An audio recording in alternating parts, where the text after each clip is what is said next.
ونذيرا وداعيا إلى الله بإذنه وسراجا منيرا أما بعد فأعوذ بالله من الشيطان الرجيم بسم الله الرحمن الرحيم ولا تكونوا كالذين نقضوا غزلها من بعد قوة أنكاثا وقال النبي صلى الله عليه وسلم بادروا بالأعمال فتنا كقطع الليل المظلم يصبح الرجل مؤمنا ويمسي كافرا ويمسي مؤمنا ويصبح كافرا يبيع دينه بعرض من الدنيا أو كما قال النبي عليه الصلاة والسلام آمنت بالله صدق الله مولانا العظيم وصدق رسوله النبي الكريم ونحن على ذلك لمن الشاهدين والشاكرين والذاكرين والحمد لله رب العالمين لا إله إلا الله में पता नहीं لا إله إلا الله में पता नहीं देखिए क्या मंज़र है कुदरत की इस पैगाम में देखिए क्या मंज़र है कुदरत की इस पैगाम में मैं सूरत यूसुफ को नहीं चाहने वाला मैं सूरत यूसुफ को नहीं चाहने वाला इसके मन देख नहीं आशिक लैला फायस के मन देख नहीं आशिक लैला मैं आशिक मौला वो मेरा इश्क निराला मैं आशिक मौला वो मेरा इश्क निराला जुम्ला जहां उसकी तजल्ली से उजाला जुम्ला जहां उसकी तजल्ली से उजाला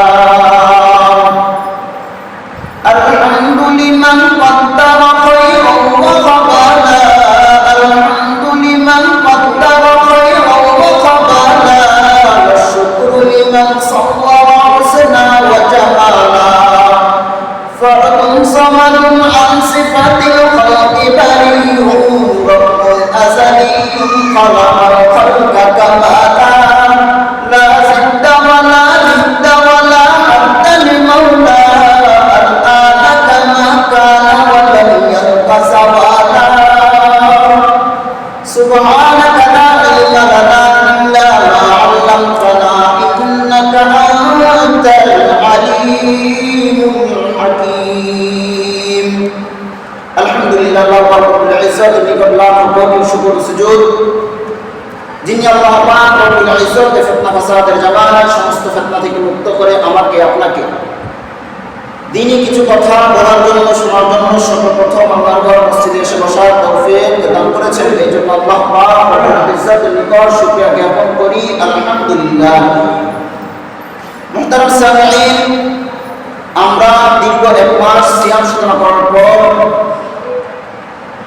রমজানের পরে শাওয়াল মাস আমাদের মধ্য দিয়ে অতিবাহিত হচ্ছে রমজান মাসকে পেয়ে আল্লাহ পাক রব্বুল আলামিনের বান্দারা অনেক আমল করেছেন অনেক নামাজ পড়েছেন রোজা রেখেছেন আল্লাহ পাক রব্বুল ইজ্জতকে খুশি করার জন্য আল্লাহ পাক রব্বুল ইজ্জতের সন্তুষ্টির জন্য এখন রমজানকে পেয়ে আমল করেছে রমজানের পরে যাতে আল্লাহর বান্দারা রাসূলের উম্মতরা আমলগুলোকে ছেড়ে না দেয় গুনাহ করার মাধ্যমে আমলগুলোকে নষ্ট না করে দেয় এক আয়াত আল্লাহ পাক রব্বুল আলামিন বলেন ওয়ালা তাকুনু কাল্লাতী নাকাদাত গাযলাহা মিন বাদি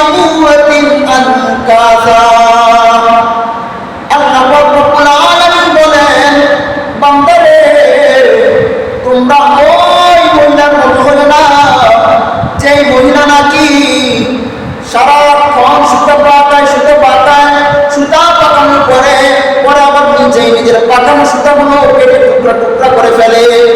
তোমরা ওই মহিলার মতো হয়ে না। আল্লাহ রাব্বুল আলামিন আরেক আয়াতের মধ্যে বলেন, ইয়া আইয়ুহাল্লাযীনা আমানু আতিউল্লাহ ওয়া আতিউর রাসূল ওয়া লা তুবতিলু আমালাকুম। আল্লাহ পাক রাব্বুল আলামিন বলেন, হে বান্দার বান্দাগণ, আতিউল্লাহ, আল্লাহর আনুগত্য করো, ওয়া আতিউর রাসূল, রাসূলের আনুগত্য করো, ওয়া লা তুবতিলু আমালাকুম, তোমরা তোমাদের আমলকে তোমরা বরবাদ করে দিও না, নষ্ট করে দিও না। আল্লাহ রাব্বুল আলামিন জায়গায় জায়গায় সতর্ক করেছেন, বান্দা আমল করো, আমলকে নষ্ট করো না, আমলকে তোমরা নষ্ট করে দিও না। গুনাহের কাজ করে, কোরআন সুন্নাহ বিরোধী কাজ করে, রাসূলের কথার বিরুদ্ধে গিয়ে আল্লাহর কথা অমান্য করে তোমরা তোমাদের আমলগুলোকে নষ্ট করে দিও না। ওয়ালা তুবতিলু আমালাকুম, তোমরা তোমাদের আমলগুলোকে নষ্ট করে দিও না। আল্লাহ রাব্বুল আলামিন এর জন্য বলেন, তোমরা ওই নারীর মতো হয়ে না, মহিলার মতো হয়ে না, যে মহিলা নাকি সুতা পাকানোর উপর আবার নিজের সুতাগুলো নিজের টুকরা টুকরা করে শেষ করে দেয়, ফেলে দেয়। আল্লাহ বুঝাতে চাইছেন, বান্দারে নিজে আমল করবা, এত কষ্ট করে নামাজ পড়লা, এত কষ্ট করে রোজা রাখলা, আমল করলা, আমল করার পরে গুনাহ করার মাধ্যমে নিজের কষ্টে অর্জিত আমলকে আবার নিজে নষ্ট করে ফেললা, এটা তো ওই মহিলার ভুল হয়ে গেল। এই জন্য আল্লাহ বলেন, বান্দা আমল নষ্ট করো, আমল নষ্ট করা যাবে না, বরং আল্লাহ রাব্বুল আলামিনের স্মরণ আরো বেশি বেশি করতে হবে। আল্লাহ রাব্বুল আলামিন এক আয়াতের মধ্যে বলেন, ইয়া আইয়ুহাল্লাযীনা আমানু যিকুরুল্লাহা যিকরান কাসীরা। আল্লাহ বলেন, হে ইমানদার বান্দাগণ, তোমরা অধিক পরিমাণ আল্লাহকে স্মরণ করো, যত বেশি পারো আল্লাহকে স্মরণ করো, আল্লাহর জিকির করো। এখন আল্লাহ জিকির বলতে সুবহানাল্লাহ, লা ইলাহা ইল্লাল্লাহ, আল্লাহু আকবার, এগুলো তো আছে, এগুলো বললে তো আল্লাহ জিকির হবে। আল্লাহ জিকির বলতে আল্লাহ স্মরণ, যে কাজটা করবেন আল্লাহর ভয়, আল্লাহ স্মরণ অন্তরে রেখে কাজটা করবেন। আমি এই কাজটা করছি, আল্লাহ তো আমাকে দেখছেন, এখন আমার এই কাজটা কোরআন হাদিস মোতাবেক হচ্ছে কিনা, আমার এই কাজটা শরীয়ত মোতাবেক হচ্ছে কিনা, এটা দেখে তারপর নিজে আমল করবেন। একটা আমল করছি, হ্যাঁ আল্লাহ তো আমাকে দেখছেন, অন্য কেউ দেখুক আর না দেখুক, আল্লাহ রাব্বুল আলামিন আমাকে দেখছেন। শয়তান আমাদেরকে দিয়ে গুনাহের কাজ করাতে চাইবে। আল্লাহ রাব্বুল আলামিন তো বলেছেন, ইন্না শাইতানা লাকুম আদুউন, শয়তান হলো তোমাদের শত্রু, ফাত্তাখিযুহু আদুওয়া, তোমরা তার শত্রু হিসেবে গ্রহণ করো। আল্লাহ রাব্বুল আলামিন জায়গায় জায়গায় বলে দিয়েছেন শয়তান তোমাদের শত্রু। আরেক জায়গায় বলেছেন, ইন্না শাইতানা লাকুম আদুউন মুবিন, শয়তান তোমাদের প্রকাশ্য শত্রু। আল্লাহ রাব্বুল আলামিন আরেক জায়গায় বলেন, শয়তান কিয়ামতের দিন কি বলবে? শয়তান কিয়ামতের দিন বলবে, আরে তোমরা আমার কারণে আমি তোমাদেরকে ধোঁকায় ফেলি না, তোমরা নিজেরা নিজে ধোঁকাগ্রস্ত হয়েছ, আমি তোমাদের থেকে মুক্ত, তোমরা যা পাপ করেছো তার ভাগ আমি শয়তান দেব না, বরং আমি তোমাদের থেকে মুক্ত। ইন্নী বারিউম মিনকুম, আমি তোমাদের থেকে মুক্ত। তোমরা যা গুনাহের কাজ করেছো, এগুলা তোমরা নিজেরা কষ্ট হয়ে, নিজেরা ধোঁকায় পড়ে তোমরা গুনাহের কাজ করেছো, তোমরা গুনাহের কাজ করেছো, তাহলে আমি শয়তান তোমাদের গুনাহের ভাগ কেন নিব? আমি তো তোমাদের গুনাহের ভাগ নিব। এই জন্য শয়তান চাইবে আমাদের মাধ্যমে শুধু গুনাহের কাজ করাইতে, শুধু গুনাহের কাজ করাইতে। কিন্তু আল্লাহ রাব্বুল আলামিন আমাদেরকে সতর্ক করে দিয়েছেন, আমাদের সমাজের মধ্যে যদি কেউ খারাপ মানুষ থাকে, তাহলে মা বাবা সন্তানকে বলে, অমুক ছেলের সাথে তুমি মিশবা না। যদি কোনো জায়গা খারাপ থাকে তাহলে বলে দেয়, অমুক জায়গায় তুমি যাইবা না। অথবা কোনো জায়গায় যদি কোনো ডাকাত অথবা রাতের বেলায় কোনো সমস্যা থাকে, তাহলে মা বাবা আপন জন্য সতর্ক করে দেয়, অমুক জায়গা দিয়ে আসবা না, চলাফেরা করবে না। কেন সতর্ক করে দিচ্ছে? এজন্য যাতে নিজের আত্মীয় স্বজন, নিজের পরিবারের সন্তান ওই রাস্তা দিয়ে না যায়, ওই মানুষের সাথে না মিশে, ওই ছেলেগুলির সাথে না মিশে। এই জন্য আল্লাহ রাব্বুল আলামিন কত দয়া করেন বান্দাকে, কত মায়া করেন। আল্লাহ রাব্বুল আলামিন জায়গায় জায়গায় বলে দিয়েছেন, ইন্না শাইতানা লাকুম আদুউন, শয়তান তোমাদের শত্রু, শয়তান তোমাদের শত্রু, শয়তান তোমাদের প্রকাশ্য শত্রু। আর তোমরা দুনিয়ার মধ্যে কইরা শয়তানের ভয় কইরা, শয়তানের চক্রান্তে কইরা তোমরা আজকে আমি আল্লাহর বিরুদ্ধে তোমরা ষড়যন্ত্র করতেছো, গুনাহে লিপ্ত হইতেছো। কিন্তু মনে রাখবা, শয়তান কিয়ামতের দিন তোমার থেকে সে বলবে, আমি তার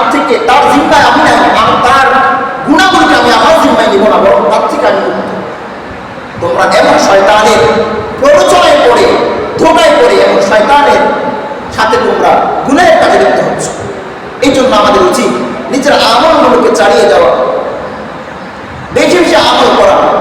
এক হাদিসের মধ্যে আল্লাহ রাসূল সাল্লাল্লাহু আলাইহি ওয়াসাল্লাম বলেন, وقال النبي صلى الله عليه وسلم মায়ান বলেন, لكل شيء سقالة وسقالة القلوب ذكر الله। আল্লাহ রাব্বুল আলামিনের নবী আখির পয়গম্বর হযরত মুহাম্মদ মুস্তাফা সাল্লাল্লাহু আলাইহি ওয়াসাল্লাম বলেন, لكل شيء سقالة, প্রতিটা জিনিসকে পরিষ্কার করার একটা যন্ত্র আছে, একটা জিনিস আছে। এই জিনিসটাকে, এই জিনিস দিয়ে একটা জিনিসকে পরিষ্কার করা হয়। রাসূল বলেন, লিকুল্লি শাইইন সিগারাতুন ওয়া সিগারাতুল কুলুবি যিকরুল্লাহ। আর অন্তর পরিষ্কার করার জিনিস হলো, অন্তর পরিষ্কার করার যন্ত্র আল্লাহর জিকির। লিকুল্লি শাইইন সিগারাতুন ওয়া সিগারাতুল কুলুবি যিকরুল্লাহ। প্রতিটা জিনিসকে পরিষ্কার করার একটা যন্ত্র আছে, অন্তর পরিষ্কার করার যন্ত্র আল্লাহর জিকির। এই জন্য বেশি বেশি আমরা জিকির করা, আল্লাহ স্মরণ করা। সহজ একটা জিকির আছে, সেটা হলো লা ইলাহা ইল্লাল্লাহ। লা ইলাহা ইল্লাল্লাহ যখন আপনি জিকির করবেন, আপনি সুবহানাল্লাহ বললে ঠোঁটের সাথে ঠোঁট মিলিত হয়, আল্লাহু আকবার বললে ঠোঁটের সাথে ঠোঁট লাগে, আলহামদুলিল্লাহ বললে ঠোঁটের সাথে ঠোঁট লাগে। কিন্তু লা ইলাহা ইল্লাল্লাহ এমন একটা জিকির, আপনি আরেকজনের কথা শ্রবণ করছেন, শুনছেন, মনে মনে আপনি লা ইলাহা ইল্লাল্লাহ বলতে পারবেন। আপনি লা ইলাহা ইল্লাল্লাহ বললে কেউ বুঝবে না আপনি কি জিকির করতেছেন নাকি আপনি দাঁড়িয়ে আছেন। আপনি দেখেন, লা ইলাহা ইল্লাল্লাহ বললে ঠোঁটের সাথে ঠোঁট মিলে না, চুপে চুপে বলবেন লা ইলাহা ইল্লাল্লাহ। মানুষকে দেখানো উদ্দেশ্য হবে না, জিকিরটাও হয়ে যাবে। এই জন্য লা ইলাহা ইল্লাল্লাহ সহ অন্যান্য যত জিকির আছে সবগুলো আমরা বেশি বেশি আল্লাহ জিকির করব, বেশি বেশি আল্লাহ স্মরণ করব, যাতে শয়তান আমাদেরকে প্ররোচনায় ফেলতে না পারে, শয়তান আমাদেরকে ধোঁকায় ফেলতে না পারে। আমরা রাসূলের সুন্নাহ মেনে চলার চেষ্টা করব, রাসূলের সুন্নাহ মোতাবেক আমল করার চেষ্টা করব। যদি রাসূলের সুন্নাহ মোতাবেক আমল করতে পারি, তাহলে রাসূল বলেন যে আমার সুন্নাহ মোতাবেক চলবে সে যেন আমি নবীকে ভালোবাসবো। আল্লাহ বলেন যদি নবীকে ভালোবাসো তাহলে কেমন যেন আমি আল্লাহকে ভালোবাসলাম। রাসূলের সুন্নাহ মোতাবেক চললে নবীকে ভালোবাসা হবে, নবীকে ভালোবাসলে আল্লাহকে ভালোবাসা হবে। রাসূলুল্লাহ সাল্লাল্লাহু আলাইহি ওয়াসাল্লাম বলেন, وقال النبي صلى الله عليه وسلم من أحب سنتي فقد أحبني ومن أحبني كان معي في الجنة। রাসূল বলেন যে ব্যক্তি নাকি আমার আমি নবীর সুন্নাতকে ভালোবাসবে সে ব্যক্তি কেমন যেন আমি নবীকে ভালোবাসলো, আর যে ব্যক্তি আমি নবীকে ভালোবাসবে সে কিয়ামতের দিন আমি নবীর সাথে জান্নাতে থাকবে। এই জন্য রাসূলের সুন্নাহ মোতাবেক আমল করা উচিত। আল্লাহ রাব্বুল আলামিন আয়াতের মধ্যে বলেন, কুল ইন কুনতুম তুহিব্বুনাল্লাহ, কুল ইন কুনতুম তুহিব্বুনাল্লাহ। আল্লাহ রাব্বুল আলামিন নবীকে বলেন, নবী জানায় দেন, কুল জানায় দেন, আপনি বলে দেন ইন কুনতুম তুহিব্বুনাল্লাহ, যদি আল্লাহকে ভালোবাসতে চাও, ফাত্তাবিউনি, আমি নবীর অনুসরণ করো, ইউহিব্বুকুমুল্লাহ, আল্লাহ তোমাদেরকে ভালোবাসবে। যদি আমি আল্লাহকে ভালোবাসতে চাও তাহলে নবী জানাই দেন, যদি আমি আল্লাহকে ভালোবাসতে চাই সেজন্য আপনি নবীর সুন্নাত, আপনি নবীকে অনুসরণ করুন। ফাত্তাবিউনি ইউহিব্বুকুমুল্লাহ, আমি নবীর অনুসরণ করো, আল্লাহ রাব্বুল আলামিন তোমাদেরকে ভালোবাসবেন।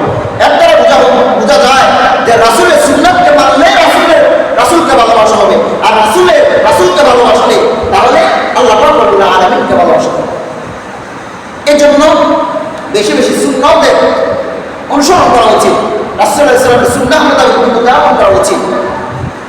বর্তমানে সুন্নাত নাই বললেই চলে। আল্লাহ রাসূল সাল্লাল্লাহু আলাইহি ওয়াসাল্লাম হাদিসের মধ্যে বলেন, মান তামাসসাকা বিসুন্নতি ইন্না ফাসাদি উম্মতি ফালাহু আজরু মিয়াতি শাহীদ।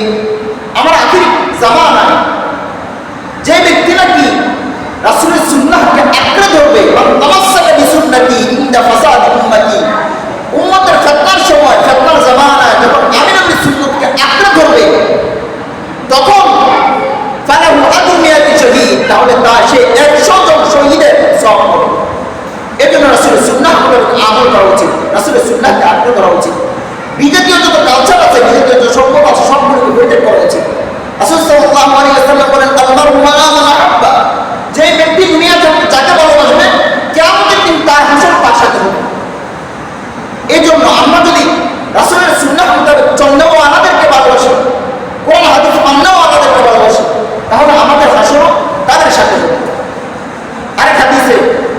সাল্লাল্লাহু আলাইহি ওয়াসাল্লাম বলেন, মান তাশাব্বাহা বিকওমিন ফাহুয়া মিনহুম, যে ব্যক্তি কোন জাতির সাথে সাদৃশ্যতা অবলম্বন করলো সে ব্যক্তি ওই জাতির অন্তর্ভুক্ত।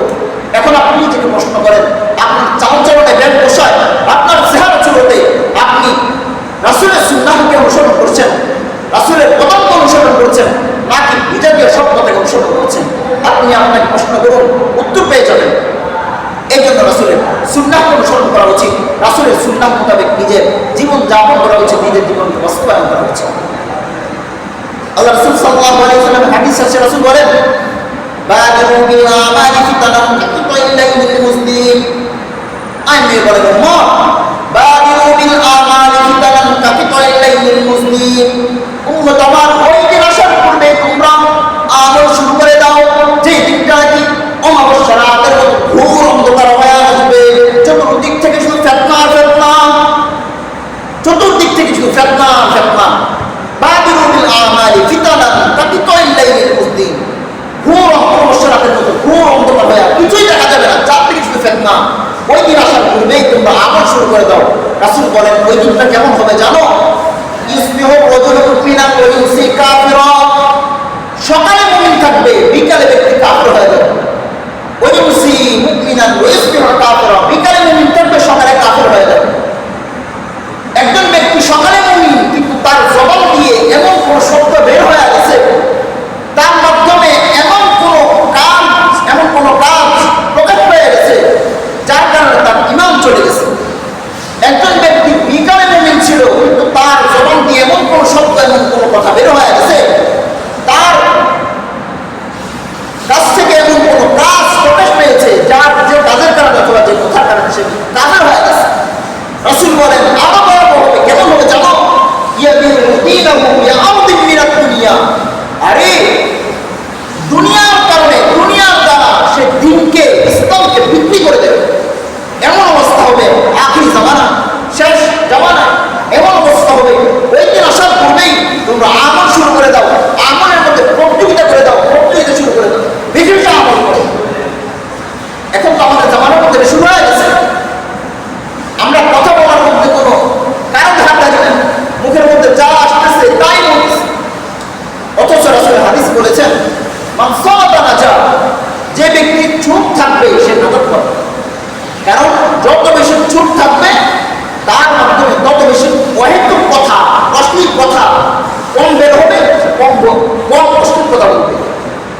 আল্লাহ রাসূল সাল্লাল্লাহু আলাইহি ওয়াসাল্লাম হাদিসের মধ্যে বলেন, দুটো জিনিসের জিম্মাদারি আমি নবীকে দিয়ে দাও, আমি নবী তোমাকে জান্নাতে নেওয়ার জিম্মাদারি হয়ে যাবে।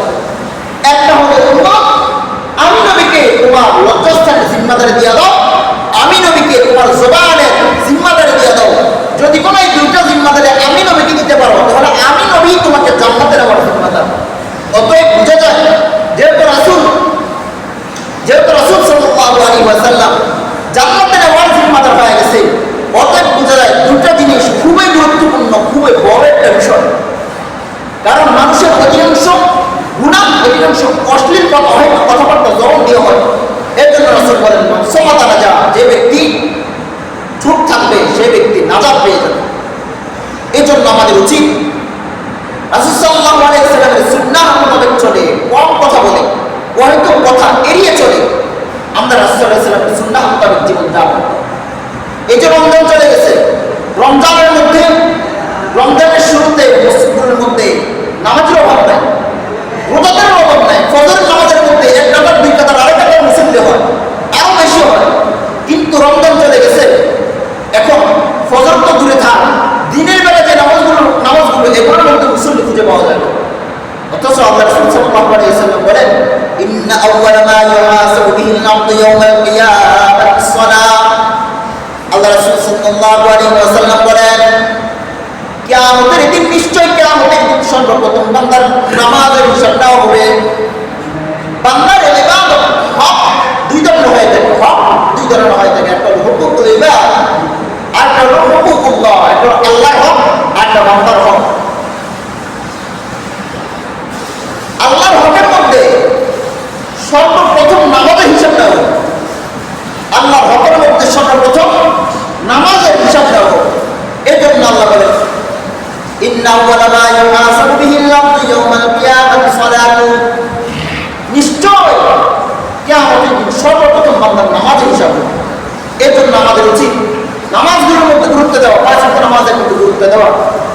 রাব্বুল আলামিন বলেছেন, হাফিজু আলাস সালাওয়াতি ওয়াস সালাতিল উসতা, তোমরা নামাজের প্রতি গুরুত্ববান হও, নামাজের প্রতি যত্নশীল হও, নামাজের প্রতি গুরুত্ব দাও, নামাজের প্রতি গুরুত্ব সহকারে আদায় করো।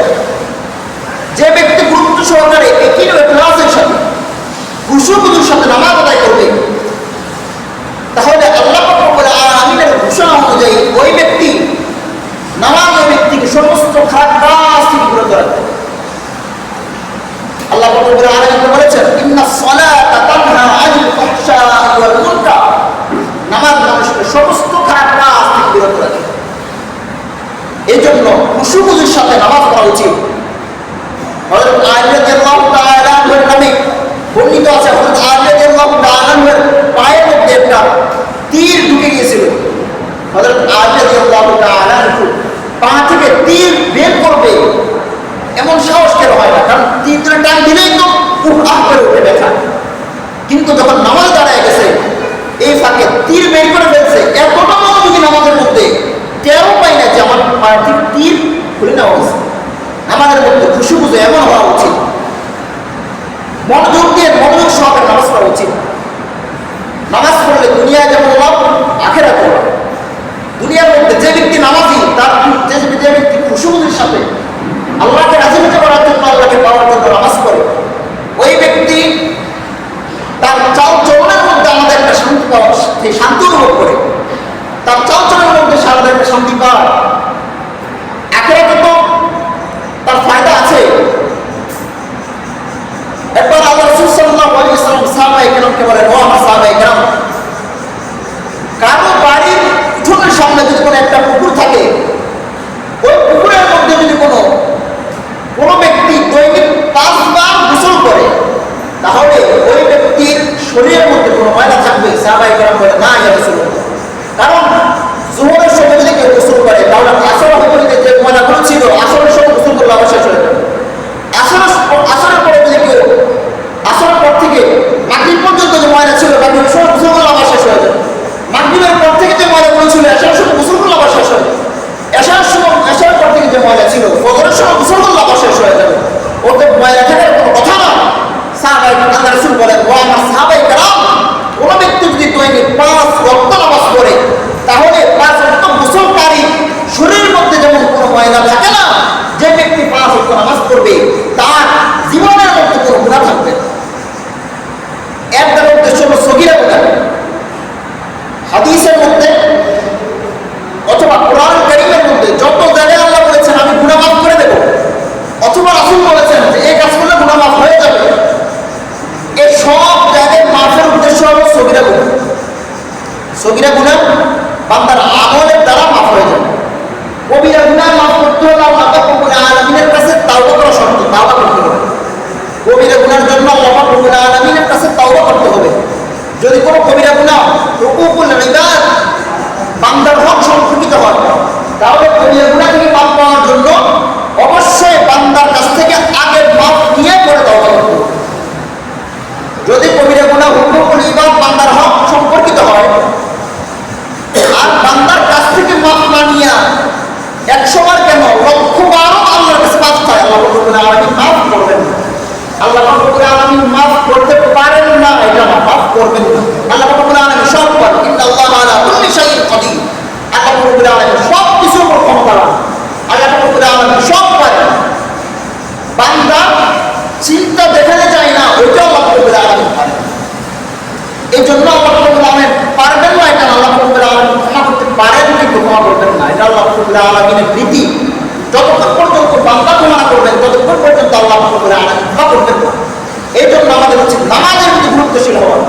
এক হাদিসের মধ্যে রাসূল বলেন, একজন মুমিন আর কাফেরের মধ্যে পার্থক্য হলো মুমিন নামাজ পড়ে আর কাফের নামাজ পড়ে না। একজন মুমিন আর কাফেরের মধ্যে পার্থক্য হলো একজন মুমিন নামাজ পড়ে আর একজন কাফের সে নামাজ পড়ে না। এখন আপনার চোখের মধ্যে, সমাজের মধ্যে চোখ গুণা, একটু চোখ দিয়ে তাকায় দেখবেন, ভাবেন, চিন্তা করেন, এই হাদিসের দিকে তাকালে সমাজের মধ্যে কয়জন মুসলিম পাবেন? এই হাদিসের দিকে তাকালে সমাজের মধ্যে কয়জন মুসলিম পাবেন? 100 ভাগে 1% পাইতে, এটাও সন্দেহ আছে। একটা এলাকার মধ্যে কিন্তু মসজিদের মধ্যে 5 জন 2 জন 3 জন মানুষও জামাত করার জন্য 3 জন মানুষ পাওয়া কষ্টকর হয়ে যায়। এখন আপনি বলেন এই সমস্ত মানুষ তারা কি নিজেদেরকে মুসলমান বলার হক, নিজেদেরকে মুসলমান বলার যোগ্যতা রাখে? এই হাদিস দিয়ে তাকালে তো কেউ মুসলমান না। অথচ রাসূল বলেন কঠোর হুমকি দিয়েছেন রাসূল। একজন মুমিন আর কাফেরের মধ্যে পার্থক্য হলো মুমিন নামাজ পড়ে আর কাফের সে নামাজ পড়ে না।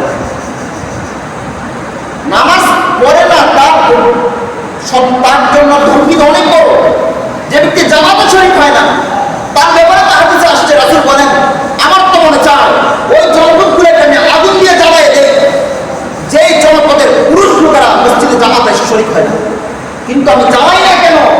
জ্বালাই না এই জন্য ওই এলাকাগুলোর মধ্যে ছোট ছোট বাচ্চা, নাবালক বাচ্চা এবং মহিলা আছে, ওই মহিলা এবং ছোট ছোট বাচ্চার জন্য আমি তাদেরকে আগুন দিয়ে জ্বালাইতেছি না। যদি তারা না থাকতো তাহলে জামাতে শরীক না হওয়ার জন্য আমি তাদেরকে আগুন দিয়ে জ্বালাই দিতাম। এটা শুধু জামাতে অংশগ্রহণ না করার জন্য রাসূল এত বড় কঠিন হুমকি দিয়েছেন, এত বড় কঠিন সতর্কবাণী উচ্চারণ করলেন। অথচ আল্লাহ রাসূল সাল্লাল্লাহু আলাইহি ওয়াসাল্লাম রাহমাতুল লিল আলামিন, রাসূল কেমন মায়ার নবী ছিলেন, এত দয়ালু হওয়া সত্ত্বেও রাসূল এত কঠিন সতর্কবাণী দিয়েছেন উম্মতের জন্য। রাসূল কেমন দয়ালু।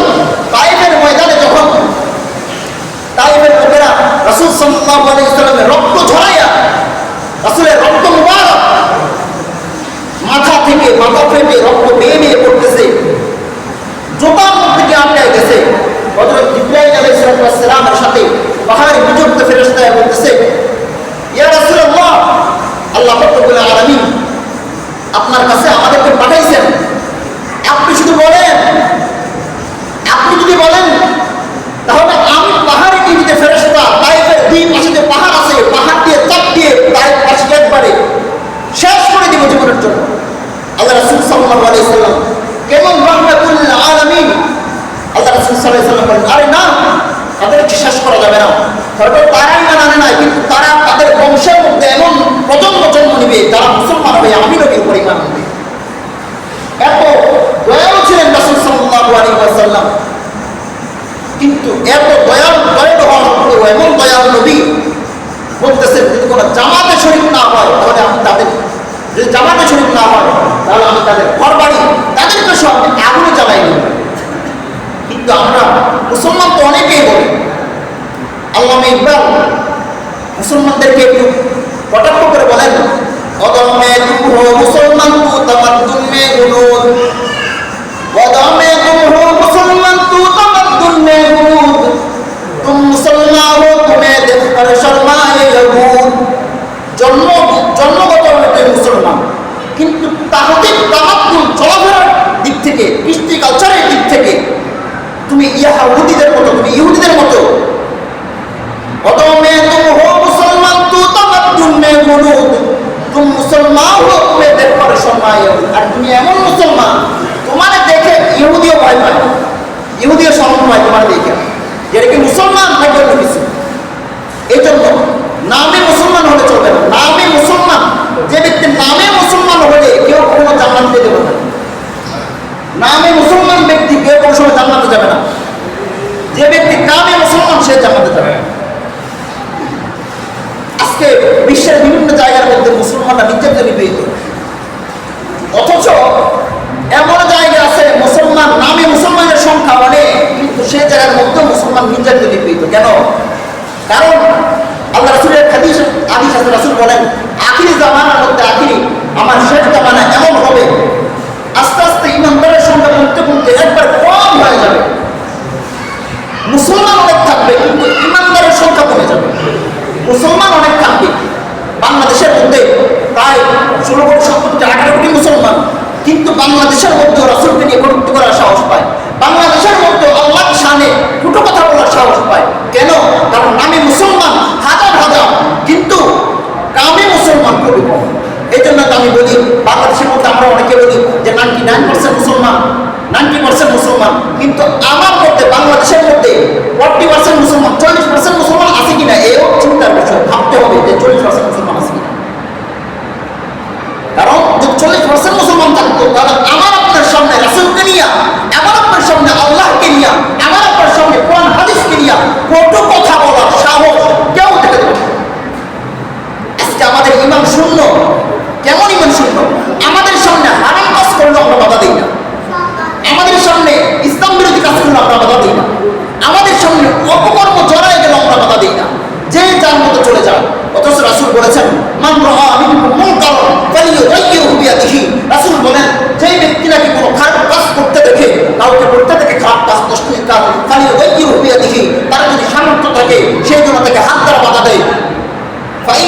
ইয়াস্তাতি ফালিয়ুগাইয়িরহু বিলিসানি, যদি কোনো সে হাত দ্বারা বানাইতে সামর্থ্যবান না হয়, যদি হাত দ্বারা বাধা দেয় তাহলে তার কাছ থেকে কোনো আক্রমণের শিকার হতে পারে, তাহলে সে যেন তাকে জবান দ্বারা বাধা দেয়, জবান দ্বারা নিষেধ করে। ফাইন লাম ইয়াস্তাতি ফালিয়ুগাইয়িরহু বিকলবি, যদি কোনো জবান দ্বারা বাধা দিতে না পারে তাহলে যেন অন্তর দ্বারা ঘৃণা করে, এই কাজটা খারাপ। রাসূল সাল্লাল্লাহু আলাইহি ওয়াসাল্লাম পরে বলেন ফাযালিকা আদআফুল ঈমান, এটা হলো ঈমানের সর্বনিম্ন স্তর। কারো মনে খবর তো কেউ জানে না, আপনি নিজেকে নিজে প্রশ্ন করুন, কেউ যদি ইসলাম বিরোধী কাজ করে তাহলে আপনি দেখলে আপনার মনের মধ্যে এটা জাগে কিনা যে কাজটা খারাপ কাজ করতেছে। যদি আপনার মনের মধ্যে এটা জাগে যে কাজটা খারাপ কাজ করতেছে, তাহলে বুঝবেন ঈমানের সর্বনিম্ন স্তর আপনার মাঝে আছে। যদি কোনো আপনি মনে করেন যে আমার মাঝে এই জিনিসটা জাগে না, তাহলে মনে করবেন ঈমানের সর্বনিম্ন স্তরটা আপনার মাঝে নাই। কারণ আজকে আমাদের উত্তর যেটা দিয়ে আমরা খারাপ ভালো বুঝবো সেটা নষ্ট হয়ে গেছে। আল্লাহ রাসূল সাল্লাল্লাহু আলাইহি ওয়াসাল্লাম একটা হাদিস আছে, রাসূল বলেন আল্লাহ রাসূল সাল্লাল্লাহু আলাইহি ওয়াসাল্লাম বলেন প্রতিটা মানুষের অন্তরের মধ্যে, প্রতিটা মানুষের শরীরের মধ্যে একটা গোশতের টুকরা আছে। ওই গোশতের টুকরা যদি নষ্ট হয়ে যায়, ইদা সালাহাত সালাহাল জাসাদু কুল্লু, যদি গোশতের টুকরা ঠিক হয়ে যায় তাহলে মানুষের পুরো শরীর ঠিক হয়ে যাবে। ওই ইদা ফাসাদাত ফাসাদাল জাসাদু কুল্লু, যদি কোনো গোশতের টুকরা নষ্ট হয়ে যায় পুরো শরীর নষ্ট হয়ে যাবে। রাসূল বলেন সাহাবায়ে কেরাম জানো এটা কি? আলা ওয়াহিয়াল কলব, সেটা হলো অন্তর। মানুষের অন্তর যদি নষ্ট হয়ে যায় পুরো শরীর নষ্ট, যে তার দেমাগ নষ্ট, ভালোরে খারাপ ভালো মনে করে না, খারাপকে হারাম মনে করে না, হারামকে হারাম জানে না, খারাপকে খারাপ বলতে জানে না। আর যদি কোনো গোশতের টুকরা ভালো হয়ে যায়, ইদা সালাহাত সালাহাল জাসাদু কুল্লু, যদি গোশতের টুকরা ভালো হয় তাহলে পুরো শরীর ভালো। সে কোনটা ভালো কোনটা খারাপ তার মধ্যে তারতম্য করতে জানে, ভালো কোনটা ভালো কোনটা খারাপ তার মধ্যে পার্থক্য করতে জানে, ভালোকে ভালো মনে করে আমল করে, খারাপকে খারাপ মনে করে সে পরিত্যাগ করে। এজন্য আমাদের উচিত হালাল হারাম মেনে রাসূলের সুন্নাহ মোতাবেক জীবন যাপন করি, কোরআন হাদিস মোতাবেক চলে। শেষ জামানায় আল্লাহ রাসূলের সুন্নাহকে জিন্দা